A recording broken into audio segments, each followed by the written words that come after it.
দেশের স্বাভিমান ও রাষ্ট্রীয় চেতনাকে আরো প্রসারিত করার জন্য প্রধানমন্ত্রী নরেন্দ্র মোদীর ডাকে সারা দেশে পালিত হচ্ছে হর ঘর তিরঙ্গা কর্মসূচি। রাজ্যেও এই কর্মসূচিকে সার্বিক সফল করার জন্য বিশেষ আহ্বান রেখেছেন মুখ্যমন্ত্রী মানিক সাহা। বুধবার খোয়াই মহকুমার রামচন্দ্র ঘাটে সেই বার্তায় আরো একবার নিজের ভাষণে তুলে ধরলেন মুখ্যমন্ত্রী।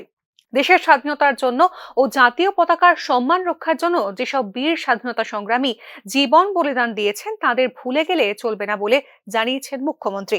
হর ঘর তিরঙ্গা কর্মসূচি সেই লক্ষ্যকে সামনে রেখেই রাজ্যে চালানো হচ্ছে বলে উল্লেখ করেন তিনি।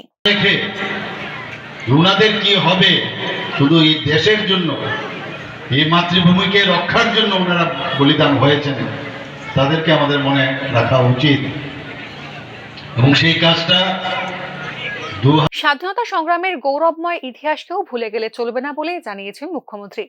সংশ্লিষ্ট কর্মসূচিকে সফলভাবে রূপায়ণের ক্ষেত্রে প্রধানমন্ত্রীর বিশেষ উদ্যোগের কথা এদিন ভাষণে উল্লেখ করেন মুখ্যমন্ত্রী মানিক সাহা।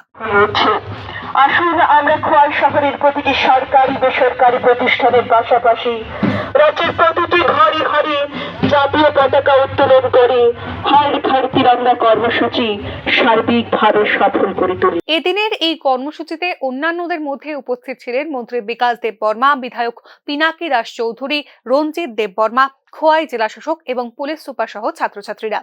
হর ঘর তিরঙ্গা কর্মসূচি নিয়ে সারা রাজ্যেই সৃষ্টি হয়েছে ব্যাপক সাড়া। নিজের বাড়িতে জাতীয় পতাকা উত্তোলনের জন্য পতাকা ক্রয় করছেন রাজ্যের আপামর মানুষ।